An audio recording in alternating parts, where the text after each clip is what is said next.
Je me trouve aujourd'hui dans le premier centre européen dans la lutte contre le cancer, l'Institut Gustave Roussy.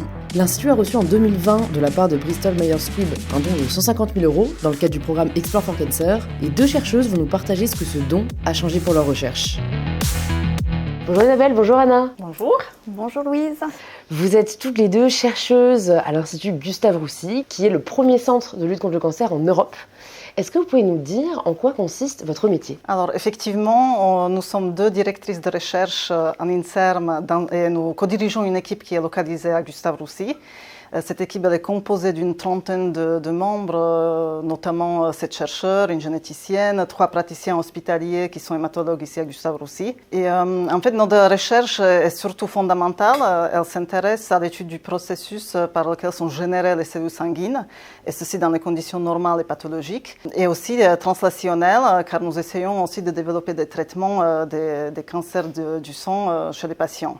Donc, plus particulièrement, nous nous intéressons au processus de la production des plaquettes à partir de cellules souches hématopoïétiques. Puis, il y aura des défauts dans ce processus qui vont conduire soit à des thrombopénies, donc la diminution du nombre de plaquettes, ou alors à des néoplasmes myéloprolifératifs auxquels on s'intéresse.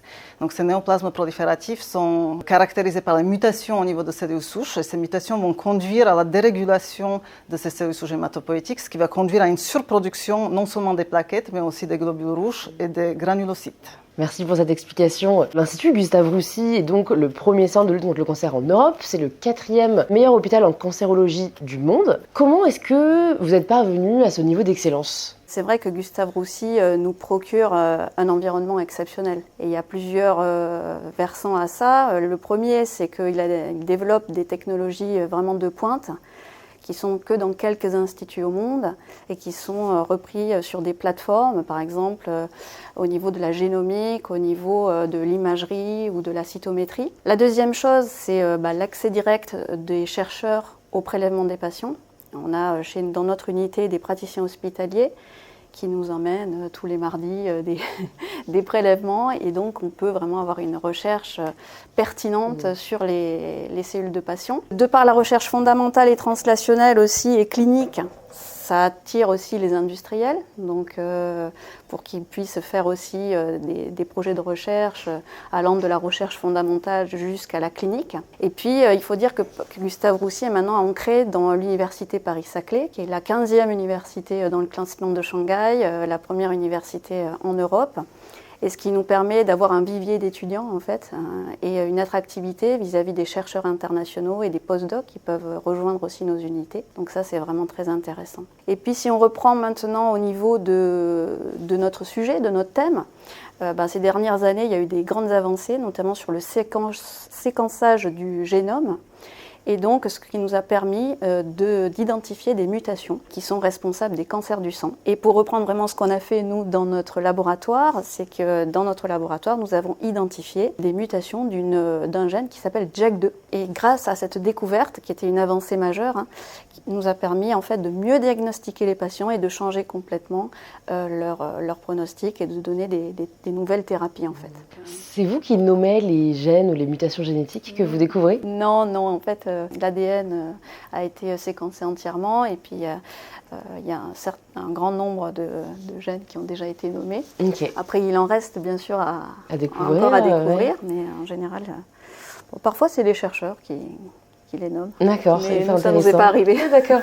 Donc en 2020, vous bénéficiez du don de 150 000 € de Bristol Myers Squibb dans le cadre du programme Explore for Cancer qui soutient la recherche publique française. Votre projet de recherche visait à expliquer comment les anomalies au niveau des cellules souches hématopoïétiques peuvent conduire à des cancers du sang. Donc c'est un thème de recherche qui est assez complexe. Peut-être pour les personnes qui, comme moi, ne sont pas forcément averties, vous pouvez nous l'expliquer en termes simples. En effet, donc tout d'abord, nous tenons quand même à remercier Bristol Myers Squibb qui a soutenu grâce au programme Explore for Cancer notre recherche qui s'intéresse à tous les phénomènes qui contrôlent la cellule souche hématopoïétique. Donc pour essayer d'être simple, ce qui ne va pas être simple, la cellule souche hématopoïétique, qu'est-ce que c'est ? C'est une cellule qui est à l'origine de toutes les cellules matures du sang.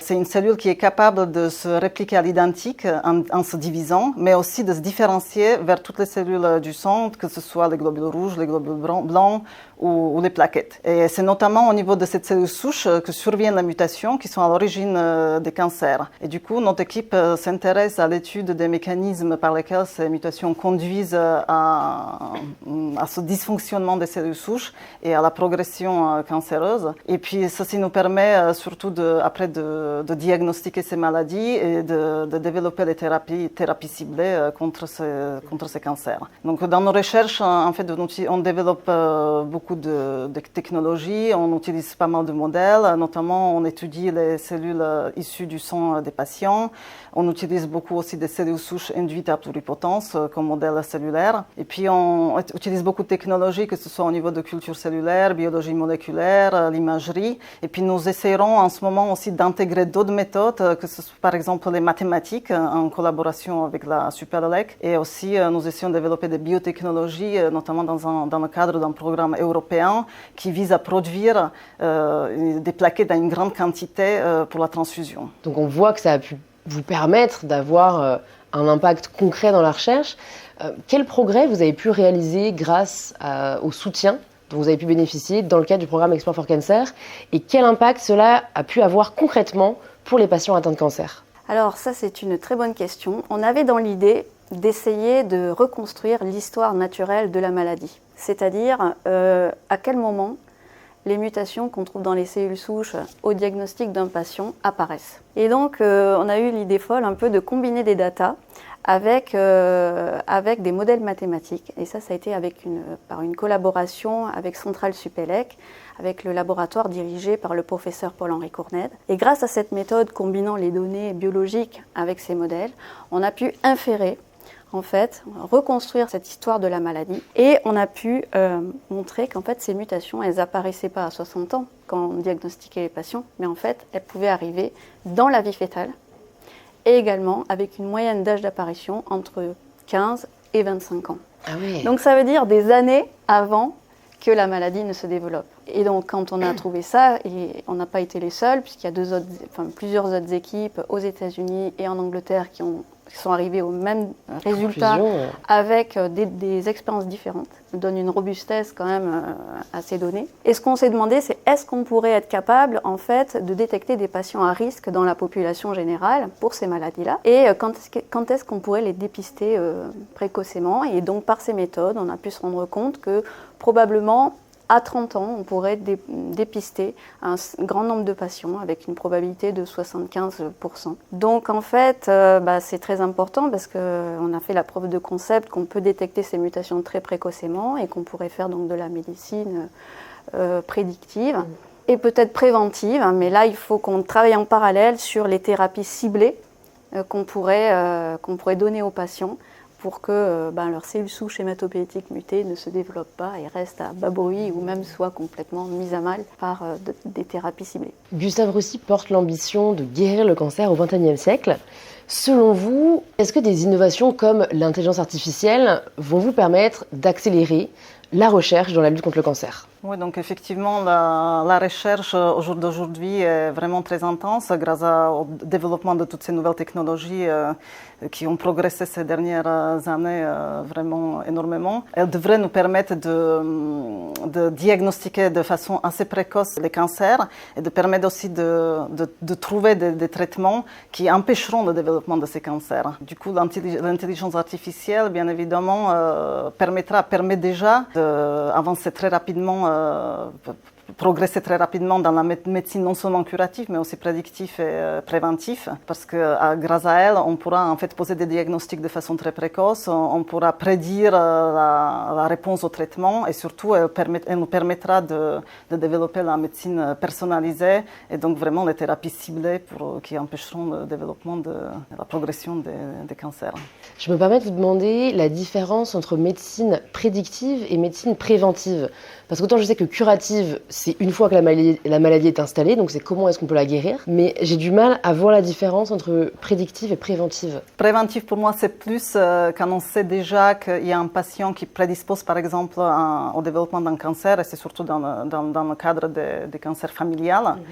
Donc on peut prévenir le développement en essayant de dépister de façon très précoce les mutations. Prédire, c'est plus grâce à la modélisation, comme parlait un peu Isabelle, avec des modèles mathématiques. On pourra se servir des cohortes et de voir un peu est-ce que tel et tel patient est un sujet à développer la maladie. On pourra anticiper ce dont il sera potentiellement victime. Prédire, c'est-à-dire qu'on va pouvoir savoir s'il a sa mutation et donc on va pouvoir prédire en gros s'il va développer sa maladie. Par exemple, on combine aussi d'autres modèles pour essayer de prédire des traitements qui sont aussi utilisés dans ces maladies-là. Et par exemple aussi, on développe des applications online pour les cliniciens qui sont en cours là. Et donc, à chaque fois qu'un clinicien a en consultation un nouveau patient, les données sont incrémentées aussi dans ces modèles-là. Et donc, on espère que non seulement les modèles, mais aussi peut-être l'intelligence artificielle pourra révéler des informations cachées et pourra nous aider à mieux prédire encore comment ces malades vont répondre à des traitements. Donc là, on est dans la prédiction de ce qu'un traitement va faire, comme on pourrait dire qu'on peut être dans la prédiction quand on sait qu'un patient a une mutation et qu'il va peut-être qu'il va sûrement développer sa maladie.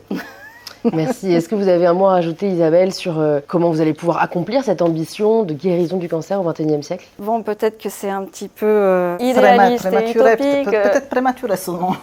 Oui. La recherche va quand même assez vite. Mon idée, c'est que là, on est dans des maladies assez simples, qui sont les syndromes myeloprolifératifs, qui ont souvent une mutation, mais on n'est pas dans des grands cancers qui ont 10 mutations, vous voyez. Donc, ça nous sert aussi comme un petit peu un modèle pour étudier toute la cancérogénèse qui peut se passer. Et donc, dans cette maladie assez simple, on sait que si on a des traitements sélectifs, on peut probablement guérir. Si on sait en plus que la mutation arrive des années avant et que dès qu'il y a un petit clone, on peut arriver à le cibler, moi, je suis très optimiste concernant cette maladie. Je pense que, c'est utopique sûrement, mais je pense qu'on pourra arriver à la guérir et puis peut-être trouver des voies pour essayer de guérir des cancers beaucoup plus compliqués. Donc, je pense que nous, on a la chance, en fait, d'avoir une maladie plutôt simple, un cancer plutôt simple. On peut espérer, grâce à ça, comprendre des cancers plus compliqués. Je pense qu'un peu d'idéalisme ne fait pas de mal. Oui. Merci beaucoup en tout cas Isabelle, merci beaucoup Anna d'avoir pu nous éclairer sur ce sujet et puis bravo pour ce que vous faites au sein de l'Institut Gustave Roussy. Voilà, et on tient encore à remercier Bristol Myers Squibb pour leur aide très précieuse.